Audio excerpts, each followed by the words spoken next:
and now on the new 107.9 FM. You can be a part of the conversation at 321-984-1234. Now, here's your host, Mark Moses. Good afternoon and welcome. Welcome indeed to Wednesday edition of the Moses Show right here on 107.9 FM, 1560 AM, and wherever you listen online or through a podcast. Well, let's get right into it. Mr. Tom Brady officially retired today. No, seriously, this time it is for real. Last year at this time, it was Botchamania, where it was, I think he's going to retire. I haven't made a decision. Have you made a decision? No, I haven't. All right, yes, I'm going to retire. No. He was on his social media this morning, Twitter, Instagram, wherever you find your Tom Brady news this morning. And he announced it himself. Yes, it's time for me to retire. It's over. And I know we've been talking about this all day here on this fine radio station, but it's me. It's my time to chime in. My local perspective. That's my job here. It's to give my thoughts on how this affects you locally. This guy played for the Tampa Bay Buccaneers the last 3 seasons. And I can't stress this enough. I loved every minute of it. I remember where I was when I was listening to this radio station in my car on Wickham Road driving home. And the CBS Sports update said Tom Brady to the Buccaneers. I called up my buddy Anthony Knockreiner, who comes on the show, and I said, dude, Tom Brady is going to play for the Buccaneers. No, seriously, the GOAT. 6-time Super Bowl champion. He's done there in New England. He's going to play for the Tampa Bay Buccaneers. It's shocking at the time. And what he did for this franchise over the last 3 seasons, you could put him in the Hall of Fame just for that. Just for what he did to the Buccaneers. He transformed them into a legitimate big boy franchise again. They weren't a laughingstock. They weren't a joke. They were a contender that could go win a Super Bowl. And they did. That's what Tom Brady brought to the table. He made them a contender. He made them relevant. The R word is very important to me. Are you relevant? All right, you're relevant here in Central Florida. Maybe people in South Florida. Yeah, the Bucs, they got a good team. No. He made the Buccaneers a big boy football team. And then you had players around the league want to go play for the Tampa Bay Buccaneers. They weren't doing that before Tom Brady. He made them a contender. He was. Look, they were not that good this past season. They went 8-9. They won the division, but they were not a good football team. But they won their division. They hosted a playoff game. The Cowboys were completely better. Completely a better football team. But because of Tom Brady and that he was at home, you're like, I don't know. Maybe Brady gets them. Even with this type of team he had, which was not good. You're like, I don't know. I might take Brady at home. That's how good that guy was. 7-time Super Bowl champion. It'll never be broken by an individual player. There's no way. In today's NFL, where, what does it stand for? Not for long. There is no way anyone's going to touch that. Maybe people will beat his, passing, touchdown, all those stuff. Those will be beaten. But 7 championships by an individual player, never again. Hey, the Super Bowls. All right. Pittsburgh and New England each have 6 Super Bowl championships. Dallas and San Francisco have 5. Brady has 7. He has more than actual football franchises. It'll never be broken. I mean, Mahomes is 27. He went to 5 straight AFC championship games. He's going to his 3rd Super Bowl. He only has 1. He's 27. He's going to have to play into his mid-40s to maybe catch Tom Brady with the Super Bowl championships. It's incredible. And the difference between now and last year, it looked like the way the team ended the season, where they lost by a field goal in that divisional round matchup at home against the, LA Rams. You're like, yeah, well, they should have won that game and they should have won the Super Bowl again. So when he retired last year, you're like, I don't know. I think this guy could still play. at a super duper level. But this past year, the way it happened, where, like I said, 8-9 and struggled to make the playoffs, didn't even get past 500 on the regular season. It just felt like time. It really did. And I like that it wasn't Adam Schefter reporting or the team. No, it came from Brady. Brady released it. It's done. And he's got nothing else to prove. And honestly, do you really want to go to the stupid Raiders or, I don't know, San Francisco? Just, it's over. It's over. And I hope football fans, whatever your opinion is, I hope, you enjoyed the ride. And he's a big part of the history of the NFL. I remember when he was drafted. Hell, I remember when he was at Michigan. Drew Henson. Brady was the starter. Henson was the golden boy. And they had to split time. And everyone said, oh, Drew Henson's going to be the great player in the NFL. And it was Brady. And then he's picked 199 in the 6th round. Only Bill Belichick gave him a shot. I don't know if he gets drafted. If Belichick doesn't draft him at the end of the 6th round, I don't know if he gets drafted. And he goes down as the greatest player of all time. And there's so many great stories with him. And I really appreciate that I saw the whole run. I was in high school when he was in Michigan. I'm now in my 40s when he retired. It's wild when you think about it. He played against Antoine Winfield. And then he played with his son, Junior, and won a Super Bowl. That's how long he was in the NFL. Generations. He kept playing. I mean, I like the story where, he thought he'd get drafted higher, and he was there in California with his parents, and, he just was so upset. And he walked around the block with his parents, and then, he was like crying. He was so upset because he thought, it's his dream to make the NFL. And then he gets the call from New England. And it's like, and I think about this all the time. It takes one person to believe in you. You got to get your foot in the door. One person's got to help you get there. Then you got to make it happen.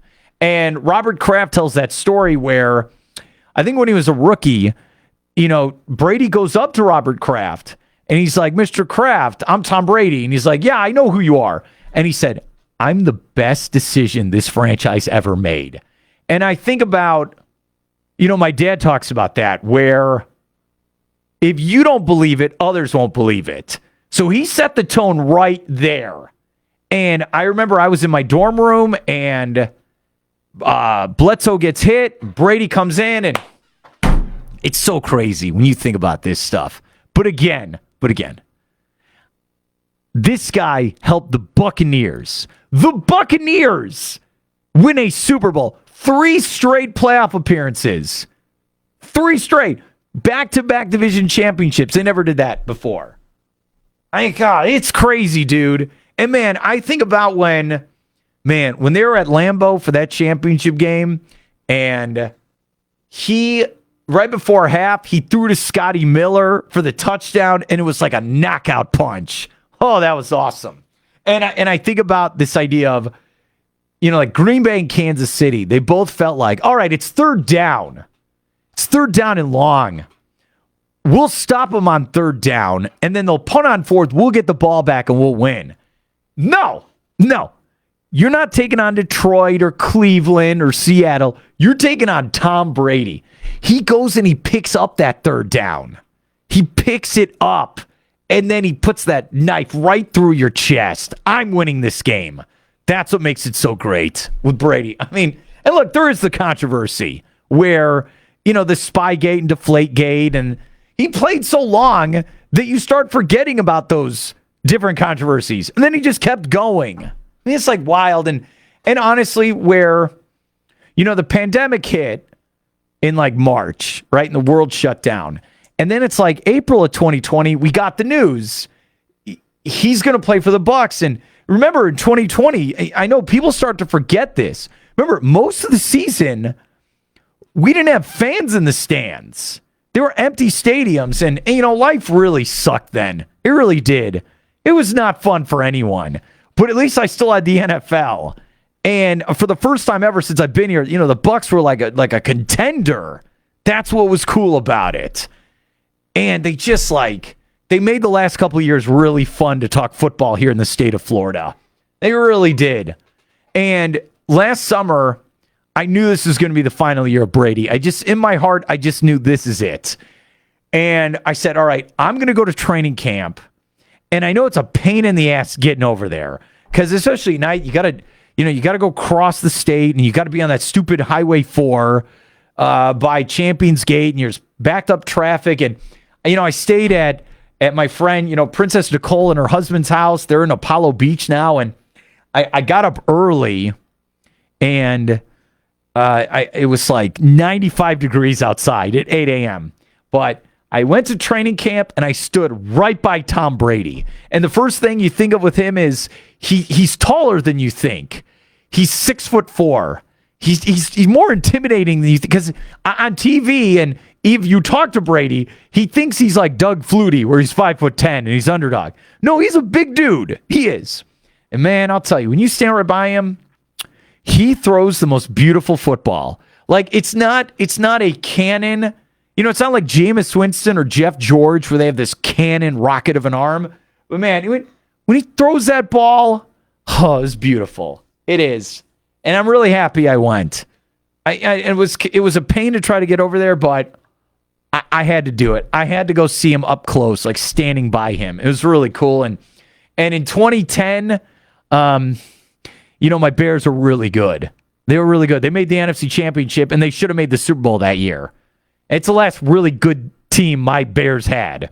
And I was living in Virginia, and my dad and mom, they still had season tickets to the Bears. And I told him, I said, look, I'm going to fly in, and I want to see Tom Brady play. In 2004, I saw Peyton Manning play when he threw for the 49 touchdowns or whatever it was. And I said, I'm going to fly in, and I want to see Brady play. And there was a horrible snowstorm that hit for the game, and people had trouble trying to get to the stadium. And I always think about this with Brady when I saw him in person. Horrible snowstorm at Soldier Field, and Jay Cutler is the quarterback. He can't throw in the snow. That's the difference between, the okay, the good, and the fantastic great ones. Cutler had problems throwing in the snow, and halfway through, he's like, I can't do this. Just run on every play.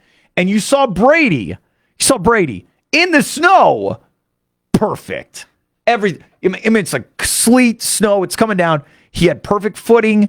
He's throwing the ball. Not only does he get it to you, he gets it to you so you can catch it and you can start running. And he was getting it to Deion Branch. And hell, was Aaron Hernandez in that game?